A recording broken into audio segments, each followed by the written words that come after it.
मुख्यमंत्री माझी लाडकी बहीण योजनेसंदर्भात अजून जबरदस्त व्हिडिओ आलेला आहे। तर हा व्हिडिओ जास्तीत जास्त तुम्हाला शेअर करायचा आहे, आपल्या माता बहिणींपर्यंत हा व्हिडिओ शेअर करा, कारण आज तुम्हाला या व्हिडिओच्या माध्यमातून अतिशय जबरदस्त माहिती मी देणार आहे आणि हा व्हिडिओ तुमच्यासाठी आहे, त्यामुळे सर्वांनी व्हिडिओ शेवटपर्यंत पूर्ण बघायचा आहे। आता नवीन अपडेट आलेले आहे बघा, माझी लाडकी बहीण योजनेसंदर्भात काय नवीन अपडेट आहे आणि तुम्हाला मी सांगितलेलंच आहे याबद्दल, या योजनेबद्दल जी पण छोटी अपडेट असेल किंवा मोठी अपडेट असेल, सर्व टोटल गोष्टी तुमच्यापर्यंत मी पोहोचवणार आहे व्हिडिओच्या माध्यमातून। सर्व माहिती तुम्हाला देत आहे, त्यामुळे एवढे जण आपली व्हिडिओ बघतात। आता तुम्ही काय करा, फक्त या व्हिडिओला एक लाईक करा, पटापट लाईक करा। तुम्ही व्हिडिओ बघत असाल तर लाईक करा आणि ज्यांनी अजून चॅनल सबस्क्राईब केलं नाही त्यांनी चॅनल सबस्क्राईब करून टाका। चला, काय माहिती आहे ती माहिती आपण पहिले समजून घेणार आहोत। तर मुख्यमंत्री माझी लाडकी बहीण योजनेसंदर्भात अतिशय दमदार माहिती आलेली आहे। तर बघा, आता ज्यांचा ऑप्शन इथे पेंडिंग येत आहे त्यांच्यासाठी जबरदस्त माहिती आहे। बरं, पेंडिंग तुमचं ऑप्शन येत आहे ना, काही हरकत नाही, हे तुमचं आता अप्रूव्हल होणार आहे, हे तुमचं अप्रूव्हल होणार आहे, याबद्दलच अपडेट आहे।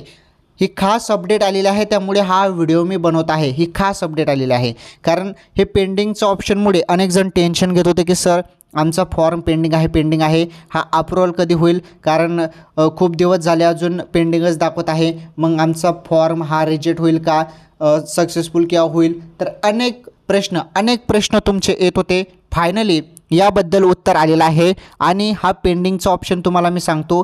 आणि महत्त्वाचं म्हणजे यादीबद्दल पण अपडेट आलेलं आहे, यादीबद्दल पण तुम्हाला महत्त्वाची माहिती सांगतो। आता नीटपणे व्हिडिओ शेवटपर्यंत व्यवस्थित बघा, शेवटपर्यंत हा व्हिडिओ व्यवस्थित बघा, आता तुमच्यासाठी माहिती महत्त्वाची आहे। तर बघा, आता ज्यांना हा पेंडिंगचा ऑप्शन येत आहे, मॅक्झिमम सर्वच जणांना हा पेंडिंगचा ऑप्शन येत आहे। तर याचा अर्थ आहे वरील जे अधिकारी वर्ग आहे ते अधिकारी वर्ग चेक करत आहे की कोणत्या महिलेचा फॉर्म हा पात्र आहे आणि कोणत्या महिलेचा फॉर्म हा अपात्र आहे। या दोन गोष्टी बघितल्या जात आहेत, पात्र आणि अपात्र। मग काय होणार आहे बघा, आता काय होणार आहे, 16 जुलै, आता पहिले एक गोष्ट लक्षात ठेवा, 1 जुलै ते 15 जुलैपर्यंत तुम्हाला अर्ज भरण्यासाठी पहिला टप्पा देण्यात आलेला आहे। तर बघा, मग काय होणार आहे, 15 जुलैपर्यंत जे आपल्या माता बहिणी अर्ज करतील तर त्यांची 16 जुलै रोजी लिस्ट लागणार आहे। लक्षपूर्वक आहे का, माहिती खूप महत्त्वाची आहे। 16 जुलैपर्यंत पहिली यादी लागेल आणि ती यादी जी असणार आहे, तुम्हाला इथे लिहितो मी, पहिली यादी। तर ही जी यादी असणार आहे ही यादी तात्पुरती आहे, ओके। 16 तारखेला जी यादी लागेल, 16 तारखेला जी यादी लागेल ती तात्पुरती यादी असणार आहे। इथे मी 16 तारीख लिहितो म्हणजे तुम्हाला व्यवस्थित समजेल। एक मिनटं, थोडं इथे पेस मी देतो। हां, हे बघा, 16 जुलैला जी यादी लागणार आहे ती तात्पुरती लागणार आहे, ओके। त्यानंतर 1 ऑगस्ट रोजी, बघा लक्षपूर्वक आहे का, माहिती खूप दमदार आहे। 1 ऑगस्टला जी यादी लागेल ती अंतिम लागेल, पहिली जी असेल ती तात्पुरती असणार आहे आणि अंतिम जी यादी आहे ती अंतिम यादी 1 ऑगस्टला लागणार आहे। म्हणजे हा जो पेंडिंगचा ऑप्शन आहे याचा निर्णय आपल्याला 16 जुलैला समजणार आहे। 16 जुलैला ज्यांचे फॉर्म हे पात्र होतील, ज्यांचे फॉर्म हे अप्रूव्हल होतील त्यांना इथे अप्रूव्हलचा ऑप्शन मिळून जाईल, नाहीतर हे पेंडिंग ऑप्शन इथून कट होऊन जाईल। डायरेक्टली त्यांचा फॉर्म हा सक्सेसफुली सबमिट होऊन जाईल 16 जुलैला आणि त्यांची यादी लागेल, त्या यादीमध्ये तुमचं नाव असेल तर तुम्हाला 1500 रुपये मिळतील, ओके। आणि सपोज ज्या महिलांचा फॉर्म अपात्र झाला किंवा त्यामध्ये त्रुटी आली किंवा माहिती चुकीची भरली गेलेली आहे, तर तशा महिलांना ऑप्शन मिळेल। बघा, 16 जुलै नंतर जे काही दिवस उरतात त्याच दिवस, म्हणजे जवळपास 15 एक दिवस किंवा 10 दिवस पकडा, ते तुम्हाला त्यासाठी जे तुमचं फॉर्म तुट्या किंवा चुकीचा भरलेला आहे तो दुरुस्ती करण्यासाठी टाईम मिळणार आहे। तो दुरुस्ती केल्यानंतर मग मित्रांनो तुमचा जो फॉर्म आहे तो 1 ऑगस्ट रोजी सबमिट होणार आहे पूर्ण महिलांचा। म्हणजे ज्यांचा अपात्र होईल त्यांचं समजून जाईल 16 जुलैला। मग जरी त्यामध्ये काही मिस्टेक असेल तर तुम्हाला त्यासाठी 16 जुलैनंतर ते ठीक करून द्यायचं आहे। ठीक झाल्यानंतर इथे समजून घ्या तुम्हाला त्रुटी दाखवलं आहे पेंडिंगच्या जागी, तर त्या महिलांनी काय करायचं आहे, 16 जुलैनंतर तुम्हाला तो फॉर्ममध्ये जी तुमची चूक आहे किंवा जे कागदपत्र मिस्टेक आहे ते तुम्हाला व्यवस्थित तिथे भरायचं आहे, माहिती व्यवस्थित, कागदपत्र अपलोड व्यवस्थित करून लगेच तुमची यादी जी आहे ती 1 ऑगस्टला लागणार आहे। आणि ही 1 ऑगस्टची जी काही यादी असणार आहे ही 1 ऑगस्टची यादी ही अंतिम यादी असणार आहे आणि या अंतिम यादीमध्ये ज्या ज्या महिलांचं नाव आलं, ज्या ज्या आपल्या माता बहिणींचं नाव आलं, तर त्यांचा फॉर्म हा सक्सेसफुली सबमिट असेल आणि त्यांना 1500 रुपये मिळतील त्यानंतर. ओके, तर अशा पद्धतीची ही अपडेट होती आणि महत्त्वाची अपडेट होती.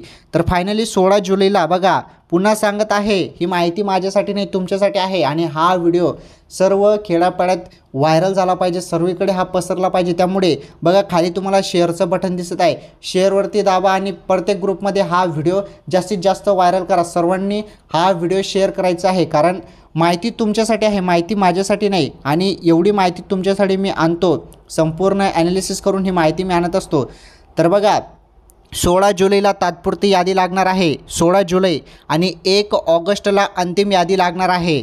माझी लाडकी बहीण योजनेसंदर्भात ही अपडेट आहे. ओके, त्यानंतर काही अनेक प्रश्न आहेत तुमचे, ज्यांना अजून फॉर्म भरताना दिक्कत येत असेल, समस्या येत असतील, तर त्यांच्यासाठी माहिती आहे. थोडक्यात माहिती समजून घ्या, कारण अनेक जण आता पटापट अर्ज भरू लागले आहेत. कारण 15 जुलैला जरी तुमचा अर्ज सबमिट झाला तर तुम्हाला 16 जुलैला यादीमध्ये पाहता येणार आहे की आपलं फॉर्म सबमिट आहे की अप्रूव्हल आहे की त्रुटीमध्ये आहे. तर मग तिथे तुम्हाला दुरुस्तीचं ऑप्शन मिळून जाईल. ठीक आहे, जरी या महिन्यात जर तुमचा अर्ज भरला पण गेला नाही तर काहीच टेन्शन घेऊ नका. 15 जुलैपर्यंत तुमचा फॉर्म हा भरला गेला नाही तर काहीच टेन्शन घ्यायचं नाही. 31 ऑगस्टपर्यंत मुदत आहे, त्यामुळे 31 ऑगस्टपर्यंत तुम्ही केव्हाही अर्ज भरू शकता. त्यामुळे ज्यांचं अजून डॉक्युमेंट्स निघाले नसेल किंवा डॉक्युमेंट्स नसेल तर घाबरू नका, तुम्हाला मुदत आहे. 31 ऑगस्टपर्यंत तुम्ही फॉर्म सबमिट करू शकता. ओके, चला आता ज्या समस्या येत आहेत तुम्हाला त्या समस्यांचं निराकरण करूया. आता इथे बघा काय म्हटलं आहे, जेव्हा एक जण विचारत होतं की ऑप्शन दिलेला आहे त्यांनी, म्हणजे इथे अधिवास प्रमाणपत्र अपलोड करायचं. इथे अधिवास प्रमाणपत्र, जन्म प्रमाणपत्र, शाळा सोडल्याचा दाखला म्हणजे LC, यापैकी एक इथे अपलोड करा असं सांगण्यात आलेलं आहे इथे. तर काही जण म्हणतात की या 3 ऑप्शनपैकी माझ्याजवळ एक पण नाही.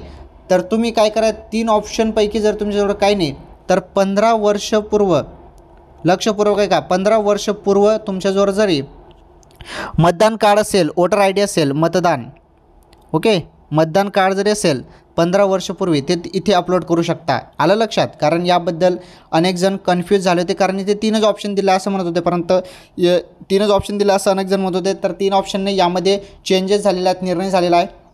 इथे तुमचं वोटर ID जे आहे, वोटर ID तुम्ही टाकू शकता, म्हणजे मतदान कार्ड तुम्ही ते जॉईन करू शकता. परंतु त्यासाठी अट आहे 15 वर्षपूर्वीचं, म्हणजे 15 वर्ष ते वोटर ID मतदान कार्ड हे जुनं असणे खूप गरजेचे आहे.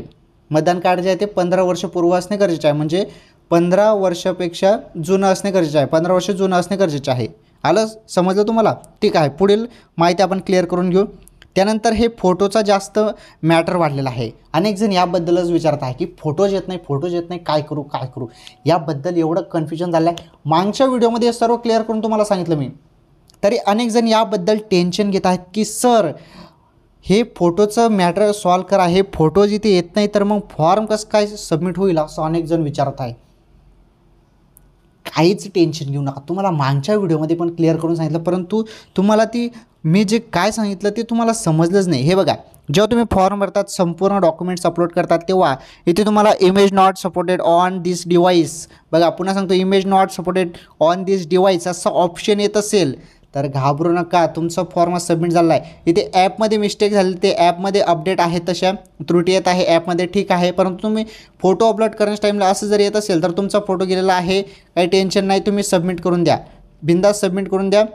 आणि पुढे जर त्रुटी असेल तर ते बरोबर आपल्याला समजेल 16 जुलैला, काही टेन्शन घेऊ नका. हे जास्त डोक्याला ताण घ्यायचं नाही याबद्दल. ओके, फॉर्म सबमिट करून द्या, ठीक आहे.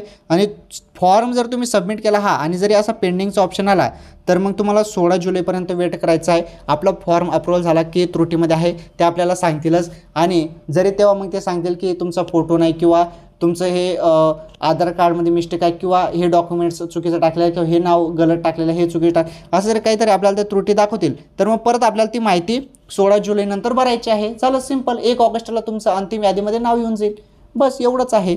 तर एवढं क्लिअर आहे. ओके, हे महत्त्वाचे निर्णय आता नवीन घेण्यात आलेला आहे बरं, कारण 16 जुलैला तात्पुरती यादी जाहीर करणार आहेत ते 16 जुलै रोजी, आणि 1 ऑगस्टला अंतिम यादी जाहीर होणार आहे.